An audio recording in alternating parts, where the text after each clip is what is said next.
আলাইকুম। আজ আমি আরেকটি মজার ভর্তা তৈরি করব, আলু বেগুনের ভর্তা। অর্থাৎ আলু এবং বেগুন একসাথে ভর্তা করব। আলু এবং বেগুন এভাবে একসাথে ভর্তা করলে খেতে অনেক মজা হয়। আমি আপনাদের দেখাবো কিভাবে মজার এই ভর্তা তৈরি করতে হয়। আলু বেগুনের ভর্তা তৈরি করার জন্য আমি এখানে একটা বেগুন পুড়িয়ে নিয়েছি।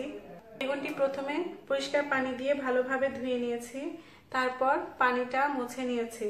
তারপর আমি চুলায় এই বেগুনটা পুড়িয়ে নিয়েছি। বেগুনটা আমি চুলায় কিভাবে পুড়িয়ে নিয়েছি এটা আমি আপনাদের দেখিয়ে দিব।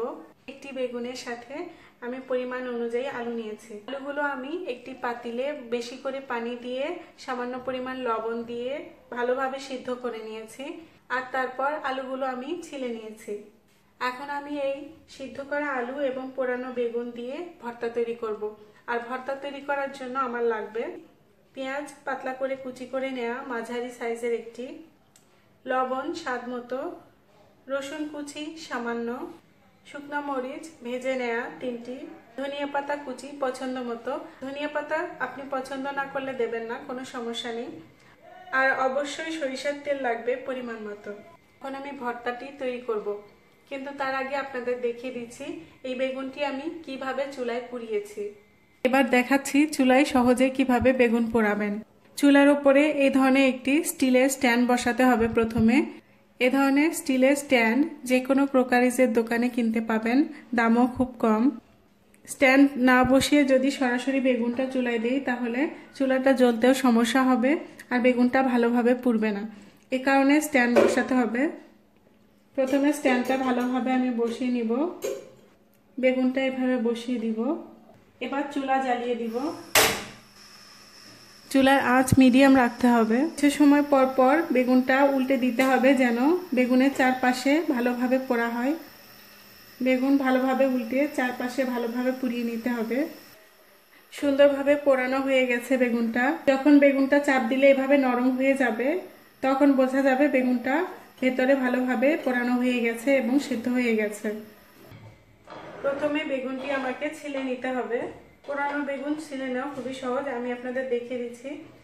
বোটাটি আগেই খুলে নেবেন না, বোটাটি থাকবে, কিন্তু এখান থেকে এভাবে উপর থেকে এভাবে পোড়া খোসাটি তুলে ফেলতে হবে। খোসাগুলো তুলে ফেলার সময় খেয়াল করতে হবে যেন পোড়া খোসা বেগুনের সাথে লেগে না যায়।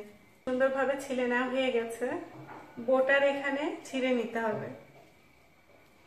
বোটাটা আগে ছিঁড়ে ফেললে ছিলতে সমস্যা হবে। তারপর এভাবে বেগুনটা চিড়ে দেখতে হবে ভেতরে কোনো পোকা আছে কিনা।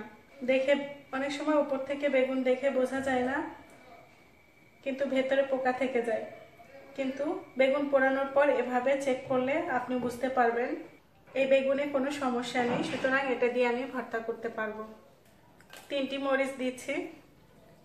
প্রথমে আধা চা চামচ লবণ দিয়ে, শুধু লবণ দিয়ে আমি ডলে নিব ভালো করে।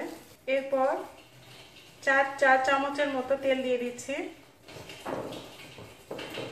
প্রয়োজনে লাগলে পরে আবার দেব। এরপর শুধু তেল দিয়ে এভাবে মরিচটা ডলে নিতে হবে, এতে মরিচের ফ্লেভারটা তেলের সাথে ভালোভাবে মিশে যাবে। রসুন কুচি দিয়ে দিচ্ছি। এরপর পেঁয়াজ কুচি দিব। রসুন আর পেঁয়াজটা ভালোভাবে নরম করে ডলে নিতে হবে।